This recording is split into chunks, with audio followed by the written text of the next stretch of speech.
Hi and welcome to this episode. I'm Dr. Phil. In this episode, we're going to continue looking at goal setting with the relationship to the learning process. We've already looked at how we set goals by asking ourselves, what do we want, and making sure it's both positive and something that we can deliver.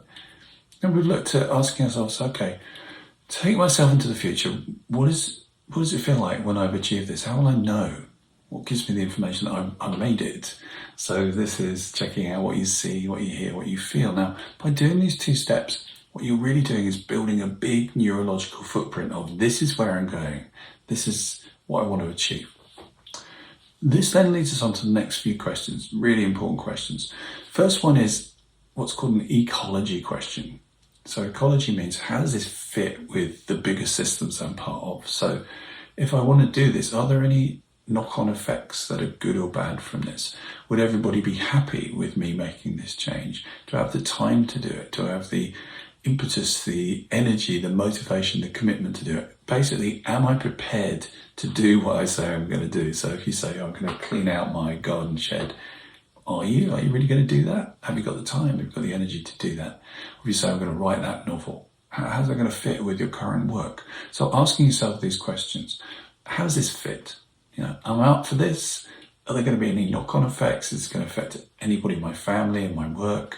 You may say, I want to go and live in a Buddhist monastery. Well, what do your kids think about that? And how are you going to get to school if that's what you're doing, if you're living in the Himalayas when they're at school in Birmingham? So simple questions. How does this fit? And sometimes we'll find there's a bit of us that catches and goes, oh, I'm not sure if I can do it. That's fine. It's really useful to know. Then we can fine tune that until it works. Or we can identify there's something getting in the way, something kind of interrupting me wanting to do that. And there's some work you can do both with NLP, the learning process, lots of other approaches to kind of go, what is catching me? What's getting in the way? So the ecology question is super important. The next question is incredibly valuable, which is, what is the first step to achieving this goal? Now, very often when we think about setting a goal, we can quite often get overwhelmed by it, by the enormity of it. An example, of course, is writing a book. A lot of people want to write a book and never go any further than that idea, because the idea of writing hundreds of words or loads of chapters is just overwhelming.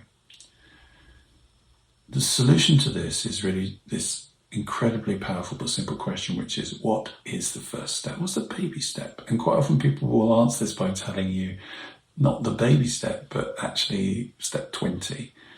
So a great example of this is people saying, I want to lose X amount of kilograms or grams.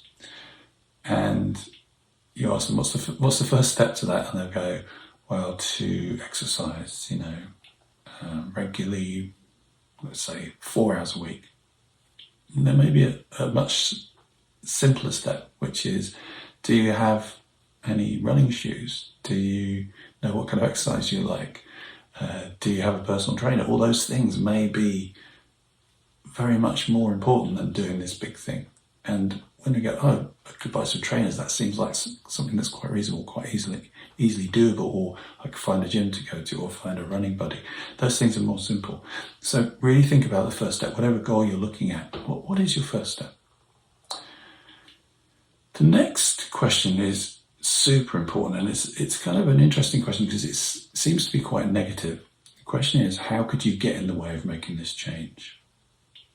And the reason that's such an interesting question is we've been talking about being positive, the importance of neurology that's positive. This question seems to be leading us into negative neurology, but there's a really good reason for it, in that we need to know, is there something that's bound to get in your way? So let's say someone says, I really want to give up smoking.